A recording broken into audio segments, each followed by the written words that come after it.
Oh, how did we get here? How did we land on? He was saying that next year we should play 10-ball rules for our 10-ball tournament. I said those are the dumbest rules ever. Oh, you mean like with So the then I pros said, play? if we're not going to Yeah. do 10-ball rules, then we should just do 9-ball. Yeah, and I just said let's just get rid of 10-ball then. Yeah. So, yeah. Really? Yeah, I would rather not. Even Yeah. for the big events? Nah, I hate the 10-ball rules. My argument was if we do 10-ball the same way that we do 9-ball, then what's the point of doing 10-ball? That Like one if you're extra not ball calling all the shots, keeps people from it's just an breaking and extra ball. running as much. We're I not think breaking it around would. that I much right think if now. you played the actual pro rules, though, it would cause a lot of arguments and a lot of problems. That I do believe. No. I mean, What rules I'm all specifically are about you talking playing about? pool. I'm all about playing pool according to the rules. I really am. But I also seen what you know. A lot of arguments come when people don't call their shot or call their safe. Think about that. Think about some of the players in these tournaments who won't call their safe and they'll leave it bad. Just a thought. Man, I played in one tournament where you had to. Had to sleep. Oh, I okay. played in one tournament where you had to No, call everything. I played in one tournament where you had to call everything, and the lady like hangs the 6-ball or something. So I just get up there and shoot it. 7 balls like almost hanging in the pocket. I Yeah. just shoot it, and then I run out. And then she's, oh, you didn't call like any of those balls. I'm like, well, I'm sorry, I got straight in. I thought it was obvious. I mean, like, and then I just carried on. Like I just started racking. I was like, I do not care what this lady just said. I would do the same thing you did. Be like, you've got to be kidding me. But also, but you just said something about the rules. Here's the great thing about what we're doing. Here's the great thing about it. We make the rules. You make the rules. Yeah, we're like the XFL here. We can change the kickoff. I just think about the very first ever BCA 10 ball game I ever played was against that guy right in over there. Yourself. No, him. And the lady looks at me and she says, she's not even on my team, by the way. She's just a random person. Yeah. And says, you need to make sure you call every ball and every shot. Oh yeah. Otherwise, all these people are going to have something to say. I turn around. I don't know what Pat thought that I was doing. I was audibly saying, 4 ball, Oh yeah. 5 ball. And Pat's looking at me like, what are you doing? I said, following the rules, apparently. He's like, man, come on.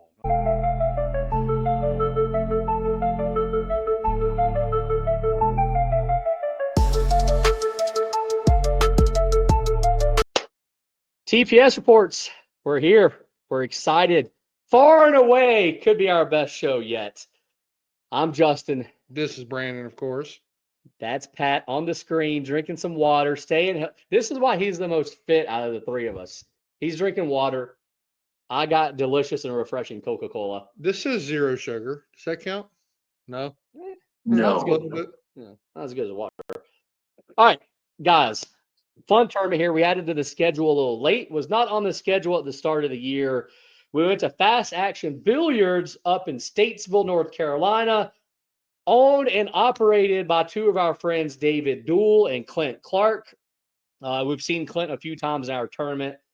This was the first time we have seen David play in one of them. Probably the first time that Pat has met David, actually. But great guy.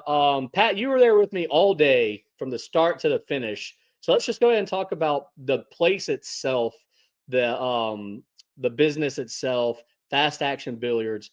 Pat, what do you think? Did you like it? How much did you like it? What was your favorite thing about it? Just go ahead and tell the people that are watching the TPS reports right now what you thought of Fast Action Billiards. if you live in Statesville or the surrounding area and you're looking for a place to play pool, you do yourself a disservice by not going to Fast Action Billiards. You should absolutely go there. Great place, great tables. What they've been able to do since opening in August in just a matter of a couple of months is nothing short of extraordinary. The lighting is good. Tables are loose, fast, tight. I don't know the brand of tables that they have in there, but I They do know they were have one diamond back there in the back. What are they? they had Gandies? one diamond, I believe, 2 gold crowns, and then 5 Gandys. Gandies, gotcha. And quite honestly, all the tables play pretty similar. Sometimes you go to these these local pool halls, and each table has its own very dramatically distinct personality, but it didn't feel that way. All of them played fairly similar. Um, my favorite part is walking in and you look around and all you see is the bar and like four little bar boxes, and you're like, "Where's the pool hall?" And Yeah. somebody tells you, "Yeah, just keep going down to the left," and then you go down a little bit, turn to the left, and just kind of opens up to all of the 8 and 9 that they have in there. So definitely check them out. Can't wait for them to finish out the kitchen, because once they get a full kitchen, man, oh man, it's going to be the place to be for sure. The hot dogs that Clint was serving up, 10 out of 10. Appreciate those, man. I have 4 of them. Oof. Nice. The chili was amazing. Mm, Brandon, you had to work, yes. but you still made the drive up there afterwards. Boy, am I glad I did. Are you now? I am. I mean that because number one, I love Clint. First time I ever met David Dool, great guy. They Yeah. run and they're and that place is going to be really successful. Got two good guys there. I couldn't believe how nice the place was. Super nice. And I knew that when I walked in. I see 4 valleys that look like you could play a tournament on them and nobody would complain. And they did play a tournament They on look Saturday night as well. Yeah. so. I'm not surprised. I go in there. It's clean. It's spacious. The tables look great. They are tight, Yes. which I respect that. But they're not so tight that you can't make a ball. So there's no real that you can't not make a ball. So there's no real excuses. Um, I love everything about the place. I wish I lived closer. I really do. And I may just carpool with you a few times if you just want to go up there and just hang out with those guys and shoot some pool, which I seldom do. That's how much I like this place. So good for Clint, good for David. It's going to be a gold mine and a great spot for many years. Yeah, they definitely got a good thing going, and it's only the start. Yeah, they do run a Saturday night tournament. They do run every Thursday night. They don't have league, so they're running APA singles boards. So Okay. maybe we all need to play APA to go try to qualify for the singles. Or I will pay for your singles board if you will play. No. I was talking more so like us as people that are Oh. like not me, like just us, the people. Yeah. Not me specifically. But we did have a very fun, exciting tournament. Non-ball, 32 players, $500 added as always. Races to 3, best 2 out of 3 sets, just like our normal tournaments. Was not a points event. We did pay out a total of $3,170, which is pretty amazing. And the field featured a lot of new players. Pat, how many of these guys had you never seen before? Because I feel like there was a lot of people that maybe you didn't know. About like 80% of the field. Yeah. For sure, which is always good. Whenever you go to a new spot, you want to see that. You want to see people that you've never met before. That means the locals are coming out, trying to introduce themselves to the pool series, see how we operate, checking out a new location as well. So it was nice not knowing a lot of people. Absolutely, for sure. Always love seeing new faces. We've had over 90 players play in our points events. I don't know if you include non-points events. I believe it's over 150 players this year. I don't know the exact number, but that's amazing. That's wonderful. Let's dive into this tournament that we just had. First and foremost, I'll mention our sponsors as always, because let's face it here, the pool series would not exist without them. Deadstroke Media, Pat, great streaming as always. A lot of people were watching, a lot of people loved it. They can go back and watch those matches on the Pool Series YouTube channel. We also had Inkwell Design, made another fantastic trophy. By the way, I loved this trophy. This was one of my favorites. I really wanted it. Sadly, I came up a little short. Paul Harrison Custom Cues, always fabulous to have him sponsor us. I think he's going to be set up this upcoming weekend somewhere for APA doubles. So there you go. Portico Licensed General Contractors. We always love Corey. Corey is, I feel like he's been around a lot now. I see him every time I go to the pool almost, except for our tournaments. He has yet to come and play in one. Corey, it's Tom, buddy. The Roundabout Grill, definitely go get some good food over there up in Salisbury if you want some breakfast or lunch. Furniture Outlet and Consignment. If you need some furniture, go see Rod Matthews. He's got a lot of good deals going on. And then Premier Imports of Charlotte, Ricky Carcamo. Appreciate him sponsoring once again. Sadly, he didn't make it to this one to play. But those are our sponsors. Thank you so much, guys. We really appreciate y'all. And now let's dive into the tournament. Let me go ahead and read off the players that cashed. We paid out 8 spots, just like we always do. A quarter of the field which is how it should be for every pool event. First place, got to walk home with the trophy, one of the owners, Clint Clark. Second place, a newbie on the pool series, Brian Capps. Third place, back-to-back third place finishes now, Hank Powell. Fourth place, Javier Oliu in the cash once again. Fifth and sixth place, two surprises, I'm going to say, Mike Davis and David Dool. And seventh and eighth, two locals from up there, Steve McDaniels and Kirk Overcash. We'll start with you, Pat, since you were there all day. You got to see these guys from the start to the finish. Is there anything you want to say about those 8? What sticks out to you the most? What shall we start off with talking about amongst those 8 money players? Few things that stick out, so I'll try to narrow it down to maybe 2. I think the giant Moscone elephant in the room is Mike Davis going out 5th and 6th place. I mean, any tournament of ours, especially that he's in, you're going to favor him to win the whole thing.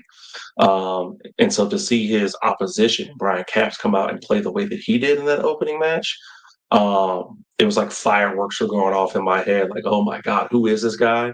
And then I'll save that for later. When I first Googled him, when I read and learning and who Brian Capps was, but definitely Mike Davis. And then I would say Javier. Javier jumping up there, getting deeper into the money at 4th place. He's getting closer and closer, man. There you go. But he also knocked out Mike, which is a huge upset. Not just an upset. I think that's a huge upset. But that just also speaks to the levels that Javier keeps reaching. Tournament after tournament, we see him just getting better and better. I think it's imminent for him to be taking home a trophy soon. I agree with that. And this was, out of all the 32 player fields that Mike has played in, this was the worst finish that he's had, which also tells you how strong he does in these tournaments, because for a 5th place to be his worst, it's not like this is the second time he's played or the third time he's played. I mean, this is probably about the 8th or 9th time that he's played in one of our 32-man fields. So for 5th to be the worst is incredible.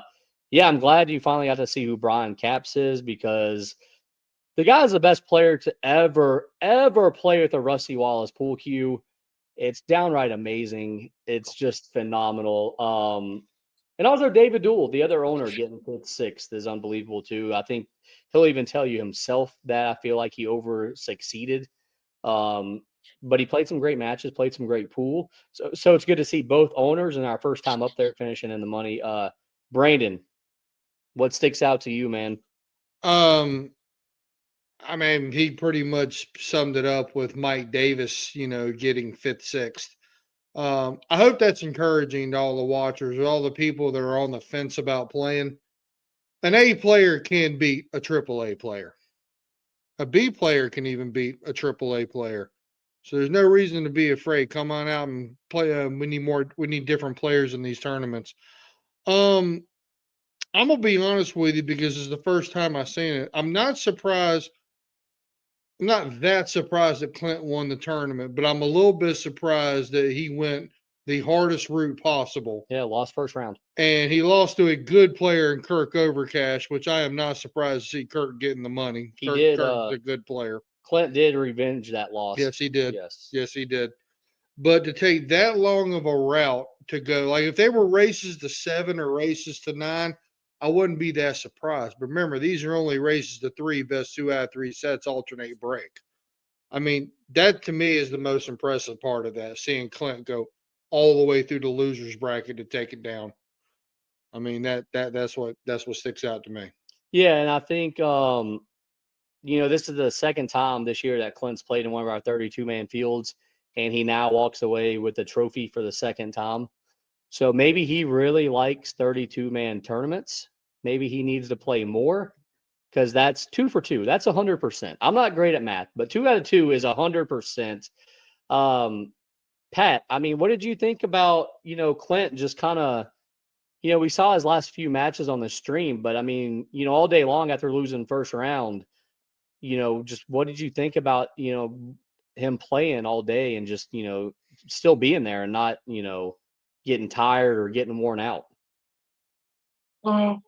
Word that comes to mind is resilience.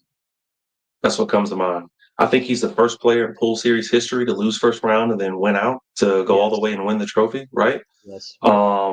And there were times, especially late in the tournament, he was playing against Brian Capps, Hank Powell especially, where I thought that was it. Him and Hank Powell ended up going to the hill, which I'm pretty sure we might end up talking about that later on in the show. But there were times where you could tell both guys were exhausted. They were both individually saying how tired they were, uh, especially Clint. And I wrote him off. I said, okay, well, this must be it. Hank's starting to turn it on a little bit. Clint's talking about how tired he is. Great tournament, Clint. And he just kept grinding, kept taking those opportunities, pushing through, and ended up finding the gear to take it all the way. So I'm like you, man. I hope he plays in more tournaments. He's so much fun to watch. Absolutely. And it was fun to see Hank once again play phenomenal. That's 2 tournaments in a row, back-to-back third place finishes. Honestly, he might be at the top of the list for next to get a trophy. I feel like he's, knocking on the door. I mean, he's had a few. I want to say that might be his 5th cash in the pool series history here in our 2nd year. I think that might be Hank's 5th cash. It's phenomenal. And then, you go down 7th, 8th, and you see Steve McDaniels and Kirk Overcash. It's good to see 2 local players getting the money. 2 guys I feel like are better than people know about because they don't ever really talk to him. Brandon, I mean, you know Kirk a little bit. Mm-hmm. I mean, you also know that he makes phenomenal pool cue, Yeah. TKO custom cues. Oh, I know all about Kirk. I've talked to him a couple of times. I've seen him play a number of times. Nice guy, super polite guy. Um, yes, I do know he owns pool cues, but like I said, wasn't surprised to see him getting the money. Kirk's a good player. Absolutely, very good player, and not too many people know about it.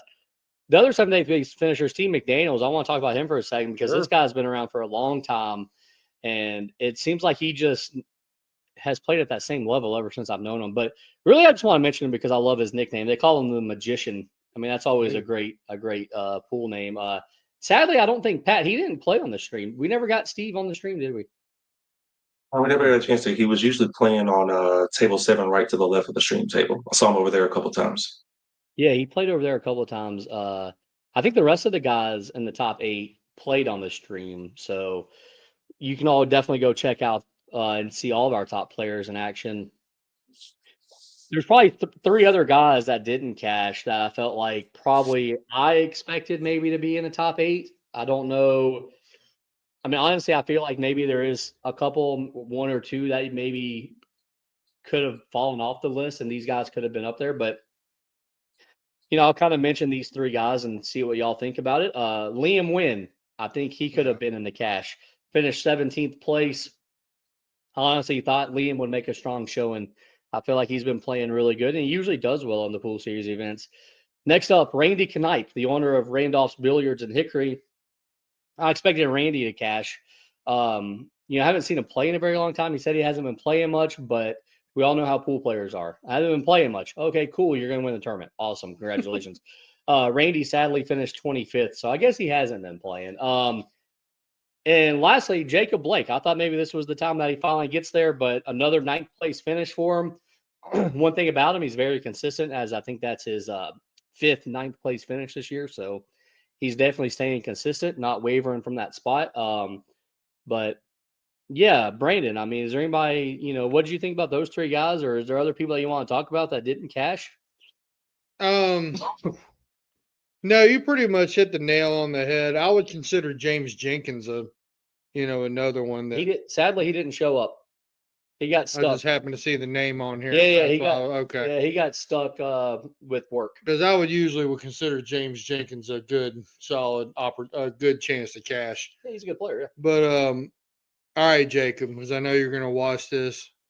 It may not sound like it at times, but we're pulling for you, and you're going to get into the money. So, but no, as far as the other guys, that's pretty much who I would say. I would have said Liam. I would have said Randy. Jacob and Randy for sure. Just glancing at the list. Yeah, I think Pat, was that your first time probably meeting Randy as well, or I don't even know if you even really met him that day. But I mean, what do you I think didn't about? ever get a chance to meet him. Yeah, super nice guy. But yeah, what do you think? I mean, is there anybody you want to talk about that we haven't mentioned yet, or you want to add on to those 3 guys that we talked about? As far as being surprised that they didn't get to the money, I would say I agree with Liam for sure, especially with the way that he was playing early on. I was kind of able to poke a little eye over there to the left as he was playing Zig. He was playing very strong. They even went to the Hill, I believe, in that very first round match that they had. So surprising that he's not up there. And then the second player, I would probably say I do agree with Jacob. I think Jacob is just like it's just imminent for, and I think when Jacob finally gets into the money, it's not going to be like seventh, eighth place. I think he's going to be like fourth, third place or something like that. I think he's due for like a very, very strong showing very, very I soon. agree. I Um, agree with that. I would probably say Chris Clark is my other surprise. He usually when I see him show up at tournaments and play, he is extremely strong. Kind of floats around in that fifth, sixth area. I feel like is his consistent plays. High gear, he's like he can win a tournament for sure. Don't get me wrong. So he's probably my other surprise of people that we haven't mentioned yet. And I think he finished. I think he was one out of the money, correct? He was 9-12. Yeah. Yeah, I mean, Chris is definitely he cashed in our previous event. He's cashed a few times this year. He definitely had a lot of fun today. He took some awesome photos. Go check those out on the Pool Series Facebook page. Chris is a great photographer. I mean, I think he needs to, you know, photograph more, I feel like. But yeah, it's been fun to watch his rise too, because, when he first played in the Pool Series last year, I think he didn't play at his potential because he wasn't used to maybe playing in some bigger tournaments. But now that he's getting more comfortable, yeah, I definitely think it's only a matter of time before Chris becomes one of these players where we talk about every show where it's like he's in the money or he should have been in the money. So yeah, definitely add him to the list of players that we expect to be in the top 10 or the top 8. And it's fun to watch people climb. And the same with Jacob. Jacob, when he first started in our tournaments too, was okay, he might win a round or two. Now it's, we're waiting for it. We're waiting for it. And it's been fun to watch. That's one of the great things about these tournaments. And it's one of the great things about, just doing what we're doing is seeing these players get better and better and better. And I think that was one of the goals of the Pool Series when we started, was to kind of help some of these players get better. I feel like I've gotten better playing in these. Pat, you feel like you've gotten better playing in these, right? Absolutely. Yeah. And Brandon, I mean, No yeah. question. Playing that and then coming back to league a year later. I mean, I'll say it. It's easy. So you're a 9 now. I've been a 9. I've been a 9 for a My, long time. my bad. I think Brandon is the number one rated player. Second worst 9 in Charlotte. I think he's the number one player in both 8-ball and 10-ball on our Tuesday night BCA leagues. I think he's number one stats wise. Good job. I like it. I love it. Somebody's got to represent league around here. Justin. Yeah. I mean, I did good once. Once. Yeah.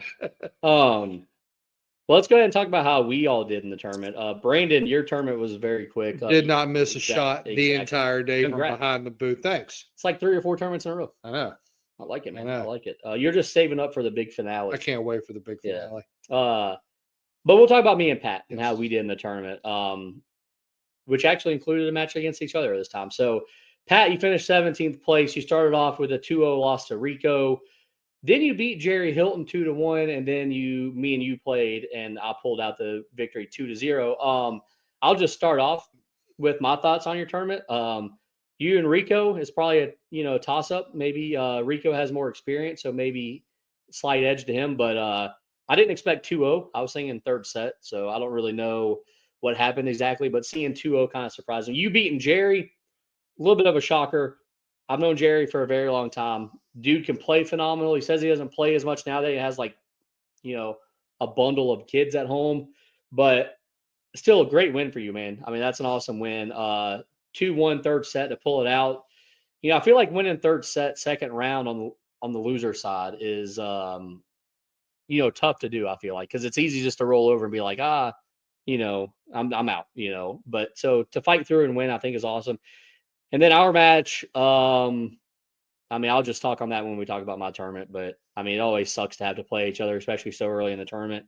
One day we'll play each other and it'll be like final 2 or final 3. Brandon, I mean, what's up with Pat's tournament, man? What'd you think?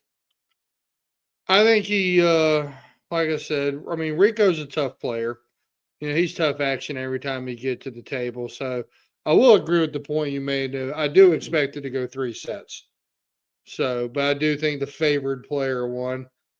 I don't know much about Jerry Hilton, but I'm going to trust your judgment. So, Pat, good win there.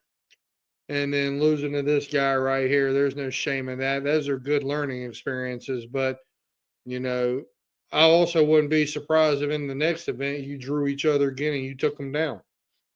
Yeah, that's the kind of experience. That's the kind of experience you get from these tournaments. That's Yeah. You lose to a guy so many times that you make it a point that you want to beat that guy more than taking your next breath. And I'll say two things really quick. Jerry did go and finish second place in the Saturday night tournament at Railbirds after you beat him. So Okay. yeah, shout out to Faith for getting first. Good job, Faith. And then I think Pat, is this the second time we played in our tournament? I think so, yeah. At least the second time. Okay. Yeah, we played at Smoking Cube one time. Yeah, that's what it was. When like all four of us, me, you, Rico, Clay, we all got matched up or something like that, whatever that Me was. and Rico played first round, and then me and you played second round or something like that. And then you and Clay played first, and then that was we do really good at setting up a bracket here, guys. It's amazing. But Pat, just go ahead, man. I want to hear what you thought about your tournament, dude. Yeah, man, I was ready to take a year off. That's how bad I felt mentally playing in this tournament. I'm not even kidding, dude. So with Rico, you guys are exactly right. I absolutely fumbled a 9-ball into the side pocket to be able to take it to a third set. The opportunity was there. Rico was also opening up very strong. I think I said this before in the last TPS reports that we did, that this guy, like his opening game is so strong early on. Oh yeah. I feel like sometimes he kind of does the opposite, where he starts off kind of strong and then the mistakes happen sooner and sooner, so he less likely to make it into the money a lot of times. But yeah, after that match, I was like, bro, I'm about to take a year off. I'm not going to play nobody. I'm just going to run drills and practice for a year, just commentate on these tournaments and just call it a day.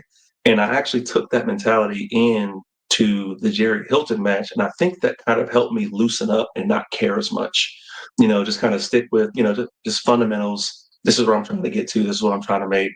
And I think a combination of that and honestly, he was making a lot of mistakes and giving me a lot of chances. He was missing a lot of 8 balls.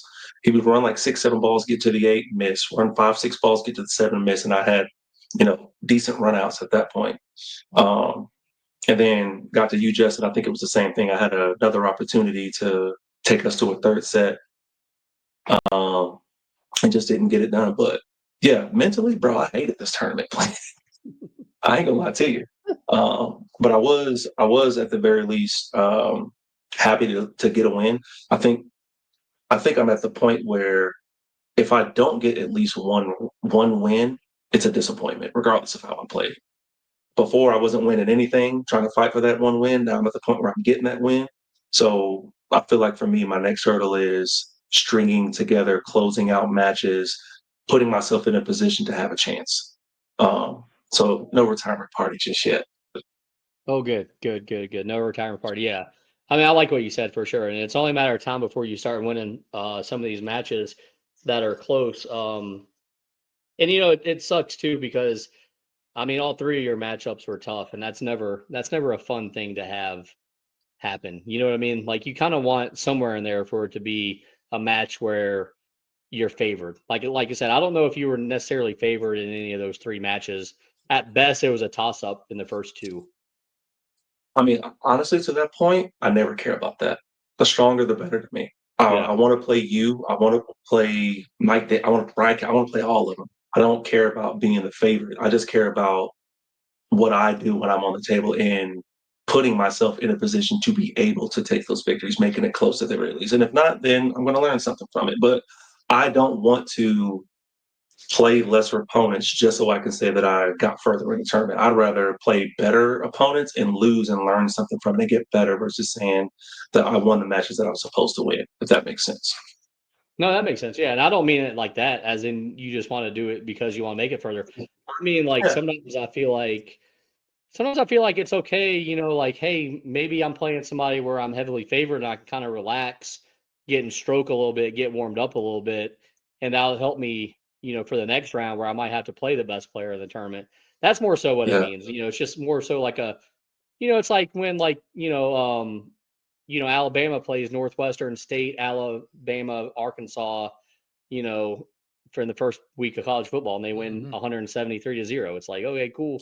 Like now we're ready for the SEC where we're going to go 10-2. So it's just something like that. Like you want like a warm up match per se to help get you in stroke, because sometimes, man, mentally it can wear you out more so than anything when you play banger after banger after banger, and it's like, okay, like I can't ever let up, and then it's just like, that's when you start making mistakes. Whereas if you can kind of relax a little bit, it helps you a lot. Let's move on. Talk about my tournament. Finished ninth place, 1 round shy of the money. Started off getting the forfeit from James Jenkins. I really know how to set up the bracket now, so we're good. Good job.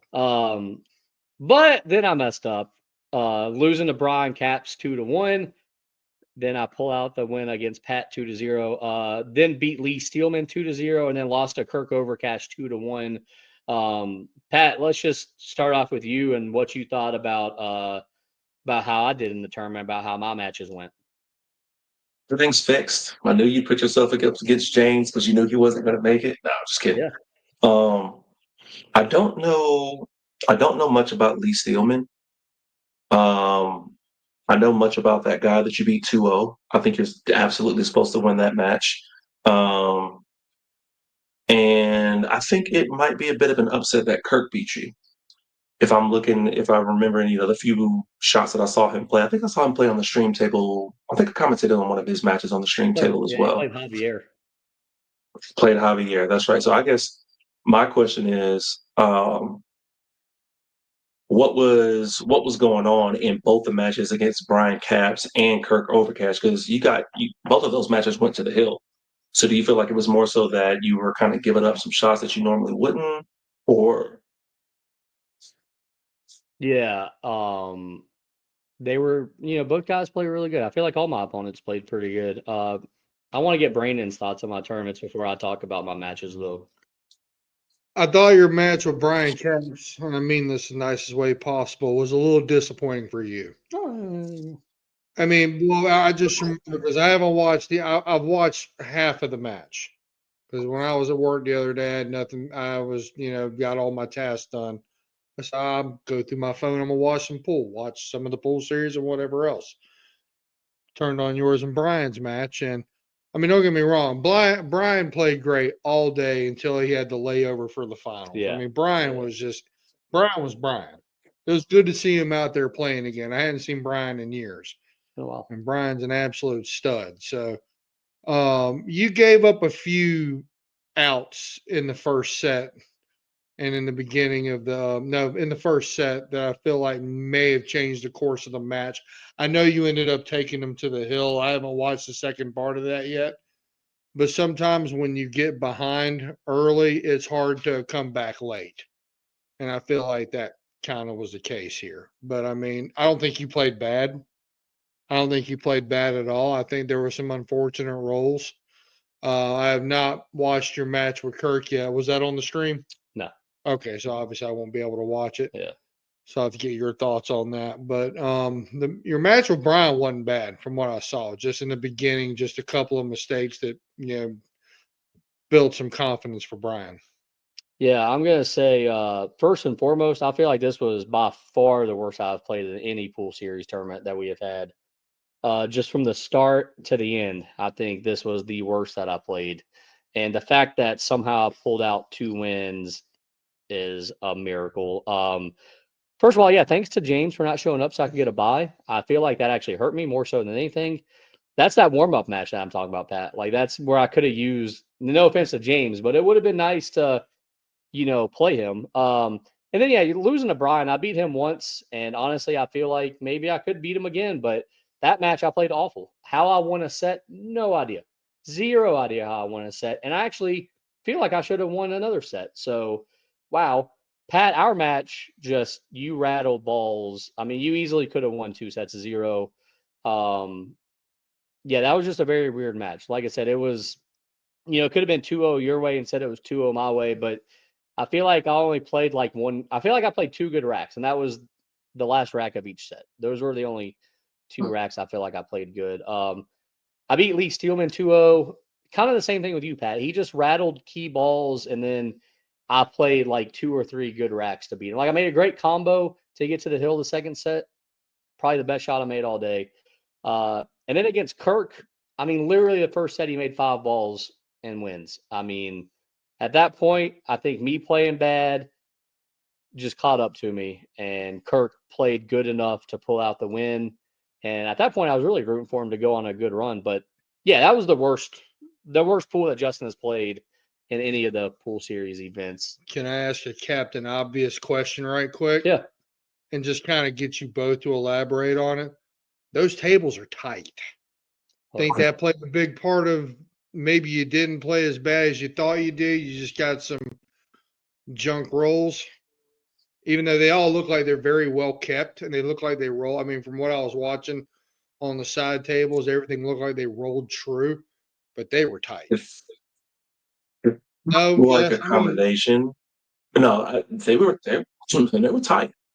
They were tight. I would say table 6 for sure is the absolute tightest out of all of them. I think that's like sitting like a fourth, like 4 1/8 of an inch for real. was that the diamond? No. No, okay. The No. diamond actually has So you got the biggest diamond pockets. over there, and then you got the one that's what did you say the diamond was, Justin? It has the biggest pockets there. The diamond over there, and then table 7 next to it, and then there's the one that's the closest to those. That was like right behind The us one where we that's were right next to the broadcasting from. bathroom. That one's like 4 1/8 of an inch, right next to the bathroom. Tightest pockets for sure. But I think the rest of them were like a very tight 4 1/4, like shimmed a little bit tighter. That in combination with the pretty fresh cloth that they all had, those it felt like everything was on ice. Everything was kind of sliding around, and just it felt to me it felt like if it wasn't hard in the pocket, it wasn't dropping. Like I felt like I couldn't really play with any speed. I had to slow roll just about everything to try to make a ball. Yeah, and that's very true. Every table there played a little tight. But I don't think that's why I played bad. No, I think I rattled. I mean, I rattled a couple against Pat, but you know, other than that, I don't know if I rattled any against Brian. I don't, Kirk. I rattled 1 8 ball. No, when I missed, I missed. Like had nothing to enough. do with the tight table at all. It was just, when I missed, it would be like, oh yeah, okay, you missed that by like half a diamond. But no, the tables they play phenomenal. They play straight. The rails are perfect. Everything bounces correctly.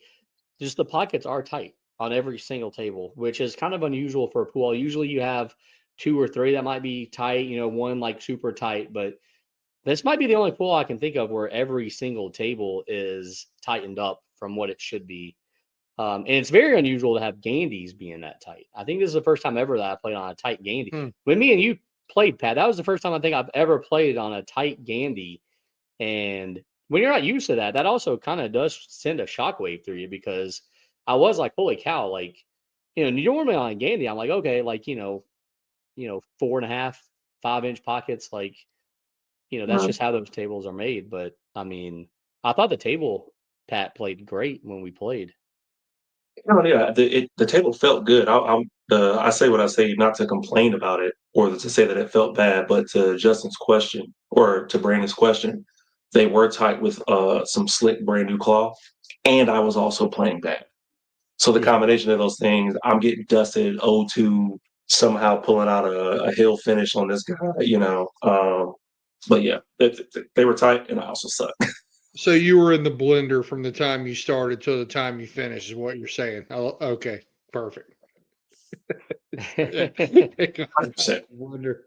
100%. Yeah, it was a tough day for us. I will say this before we move on to where we talk about the stream matches. All 5 of the matchups that I played, all 5, 2 wins, a forfeit, and 2 losses. I like my side in all 5 of those matches when it's all said and done. So there's that. Just gonna leave it on that note right Fair there. enough. Let's go ahead and talk about the stream matches. We had an awesome stream. I think it looked amazing. Perfect table, great commentary that featured all 3 of us. Also, Rico was on there for a while. I think Chris Clark was on there for a while. We had 12 matches on the stream. A couple of these matches are already up on our YouTube page, so go check that out. I'm gonna go ahead and read off every single stream match that we had, and then we can kind of dive into which ones were our favorites, which ones we like the most. First round, Brian Caps 2-1 over Mike Davis, and David Dool 2-0 over John Link.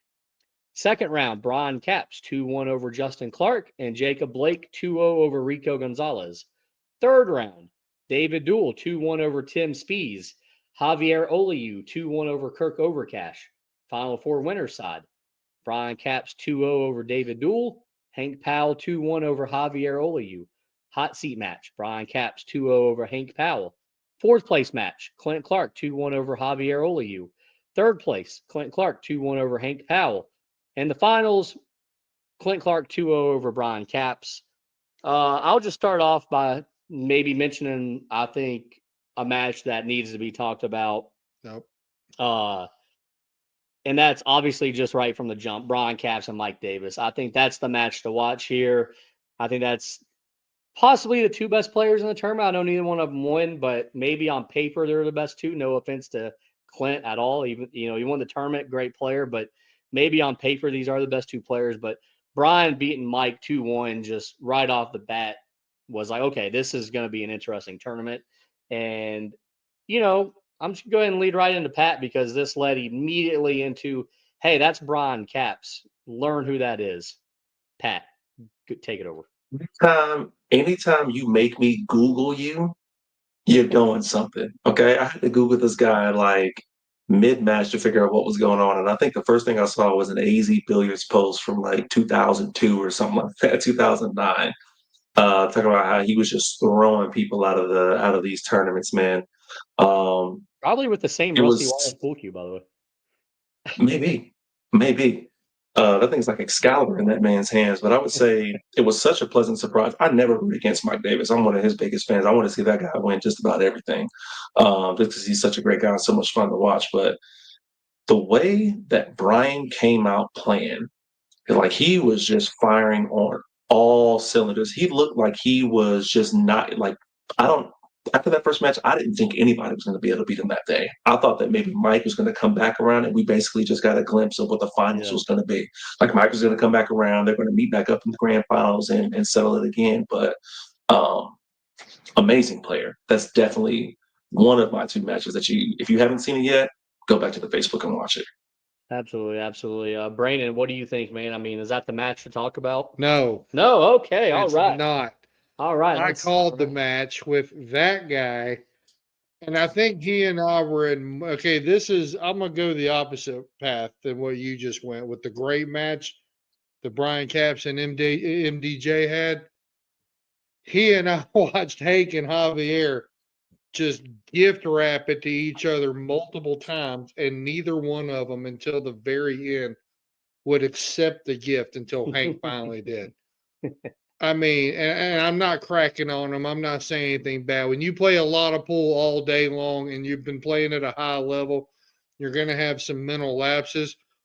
But we don't normally see it 5 shots in a row between both of them. Yeah. I mean, it was like he and I even said off the air, like, these are outs that Jennifer gets out of. Explain to the people who Jennifer. My wife, There you my go. 2-speed wife. Sorry, I thought everybody knew my wife. I mean, they might. They might. Either way, very uncharacteristic of both of them. But when Congrats to Justin for holding back on a comment there, by the way. Well, you can say whatever you want. Oh, maybe they know her because she gets around. Hey, they know me because of that too. I just do it just because I love Pat's reactions. It's my favorite part of the show. My favorite part of the show. They know I have no feelings comment. and I have no self-esteem, so they know they can't. I love They Jennifer. can't take away what I don't already have. So. I love Jennifer, by the way. My favorite mollusk that I know. That's a good answer. So, but no, I mean, it was entertaining because Pat and I really had no clue how that match was going to end, and yet it gave us the entertainment factor to go with it. So that's my match. I definitely like that match. And honestly, those two guys, as time has gone on, that looks more and more like an even matchup. Whereas 6 months ago, Hank, I feel like, is heavily favored. Yeah. Now here we are on Halloween night 2024. I feel like Hank and Javier is pretty close. Javier plays a lot of pool, man. Yeah. I'd like to mention another Hank match, another match that featured Hank Powell. That's the third place match. Hank Powell, Clint Clark. Hank 3 fouls. Yeah, Hank Powell Powell 3 fouls Clint, and I was like, this might be over. And I think that was the turning point in the match. But it went the other way than I thought it would, because then Clint wakes up and says, "Oh, yeah, it is over." It was pissed. Yeah. Yeah. I thought It was it was pissed. I thought it was over. I thought Hank had him. I thought he was gonna be pissed and Hank was gonna just walk away with the win. I thought it was gonna be like when Aaron Judge drops the foul ball or the fly ball and the Dodgers come back. I thought this was it. I didn't realize Clint was gonna be like, "Oh, it's time to." Oh, it's on. And pretty much from there, it was like, okay, Clint's winning the tournament. Like literally the very next rack, I was like, I think Clint's winning this tournament now. Pat, I mean, you were sitting there. We both saw it. The 3 foul. Clint pretty much 3 fouled himself. Yes. Yes, that was for me. That was my match to watch. I love the Mike Davis Brian Caps one, so I agree with you there. But my number one was that third place with Hank and Clint, because it almost reminded me of, this might be the worst analogy, but Ali and Foreman, Rumble in the Jungle, where it just looks like both guys are freaking exhausted, just slugging. One guy's on the ropes, and then all of a sudden it's seriously fell. And it was like Clint took it personal. Like, did he just 3 foul me? Like, hold up, dog. Like, I'm not gonna go out like this. And then he just like a switch flipped in his brain, and it just went completely the other way. But that was the match where, you could see, you could hear, they were saying just how exhausted they were, Oh yeah. just how tired they were. I think Hank Powell was, he had just gotten off the road from traveling around for work and like popped in, like literally coming off of the road just to get there to come play in that tournament. So shouts out to him for that. But then also with Clint, he had something going on where he was also exhausted. I mean, the guy's trying to put together a pool hall and run a business at the same time. I mean, he was there longer than we were. I mean, he got there before we did. Exactly. So we're talking about the time that this match was taking place. This was after midnight, I think, at this point. Or Yeah, I mean, something close to it. we ended the tournament after 2:30, so this match was sometime after midnight. Right. And you got to think the kinds of matches that Clint was playing from the B side. Yeah. Like, this is the third place match from the B side. He can't lose again or he's out. So this dude is fighting tooth and nail. But when that 3 foul came and you saw the look in his eyes, like, bro, y'all really forgot who I was up in here. And stuck it the Not other in way. my house. Bro, not in my house. It was one of my favorite pool series moments ever. Ever, ever, ever. That is my number one match to watch. After I watch Jack Reacher, I'm going back and I'm watching that match again tonight. I agree. That match was phenomenal. Brandon, I mean, is there another match that we haven't talked about yet, or do you want to chime in? One point. All right, there we go. All right. David Dool and Tim Spees. There was Ooh. second 3 foul Yeah, they didn't call it, that though. did not count. Yeah. And they both asked me outside when we were taking some air. David asked me, "Did I 3 foul?" I looked at him like this and said, "Yes." And Tim just kind of shook his head. I said, "Tim, I know how you feel." And he said he knows the rule. He was just so focused that he didn't think about it. And I get that. I've seen plenty of guys do that. But, which it all worked out because he won that set.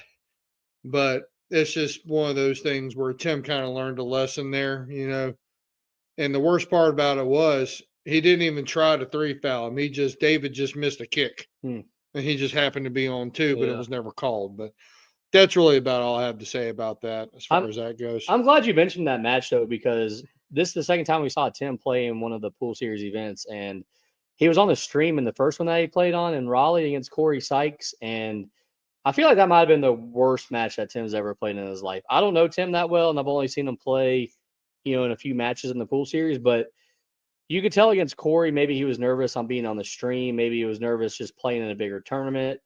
Maybe he was nervous playing a great player such as Corey. I don't know, but I was glad that he came back and played this stream match and played fairly well. I think he played good enough to win, honestly. Like, he could have won this match. So just shout out to Tim. Nice comeback, buddy, and always love to see. And then another comment about Clint being 3 fouled. I've known Clint for probably 10 to 12 years, and that might have been the first time I ever saw him get 3 fouled. Sure, I would imagine. Yeah. I mean, that was a shocker. Like it was like, holy cow, this literally just happened. Pat, I mean, is there any matches that we have not talked about? I mean, is there anything else to talk about on these streaming matches? I think that pretty much covers it. If you want to go back and take a look at them, we're going to be uploading them on YouTube and Facebook individually very soon. But the stream is right there. Go back and watch them. All of them are quality.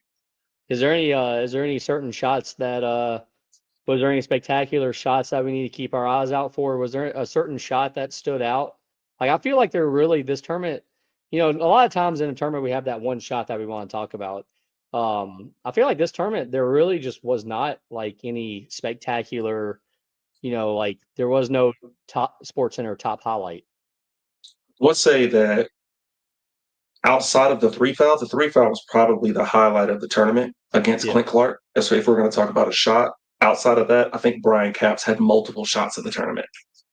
Well, I think he had multiple shots in the tournament in different matches while he was on the stream. The guy was just playing out of his mind for like 95% of his tournament. So I'd have to go back and find one to be a while. There's a lot of footage to go through on Brian Capps. yeah, he played His, in 5 matches. I think his hot seat match is the best match he played all day, better than Mike Davis. Mm, Oh yeah. Between you and me, just his quality of play.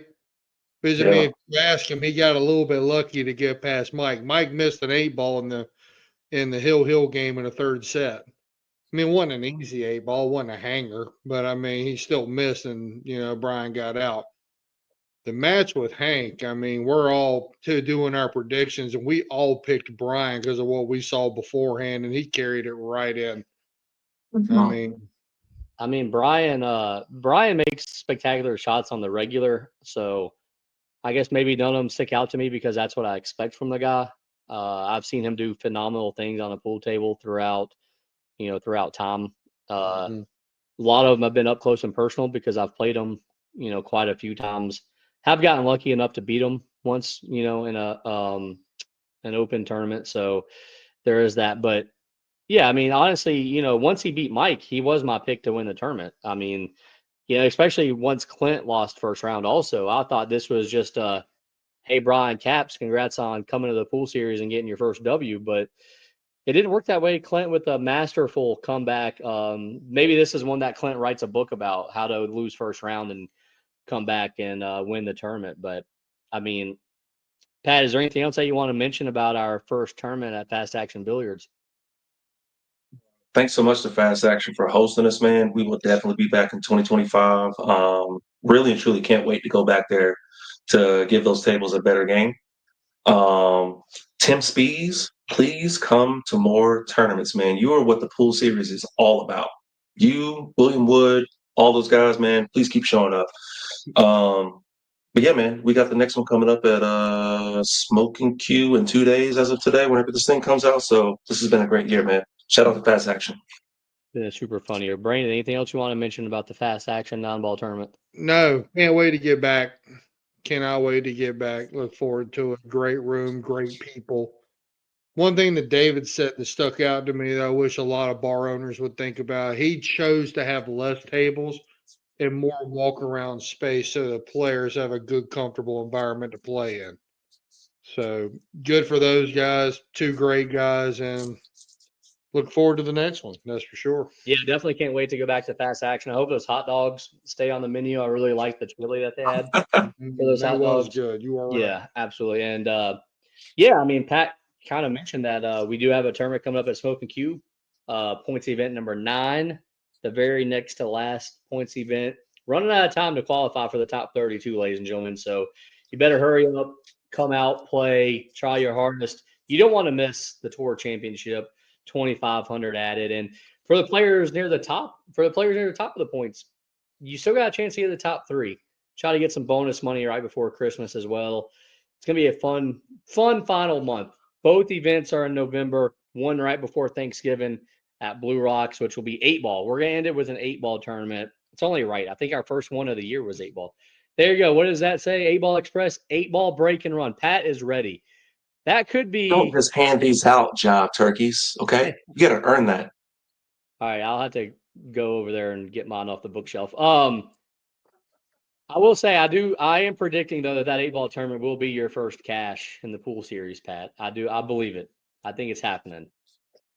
And wait, Yeah. Brandon, will we see you at either one of these two events? You mean just see me or playing? Yeah, either one. See me for sure. Awesome. Oh, you'll see me. But no, I'm saving my slow season and I haven't taken any days off yet, so because I want to play in the big boy. Good. That's for sure. Good. I like it. Well, all you people that are watching the TPS reports, it has been fun, has been exciting. It's been wild, it's been crazy. There's lots of words. We're three goofy guys. But y'all check out the TPS reports on Spotify. Check out the TPS reports on YouTube. Go subscribe to the Pool Series Facebook page. Go subscribe to the Pool Series YouTube page. Do all that. Make sure you follow us. Keep up with the news. Check out our photos. Check out our videos. Do it all. Brandon. Paul Walker, I'm going to sign your I beat a 9 patch next Tuesday when I see you. All right, so not that Paul Walker. No, definitely not that other guy. Pat, last words. Be in the money in 2 days. There we go. I like it. And I'm Justin, and that is the TPS Reports Fast Action Billiards non-ball event. We'll check you later.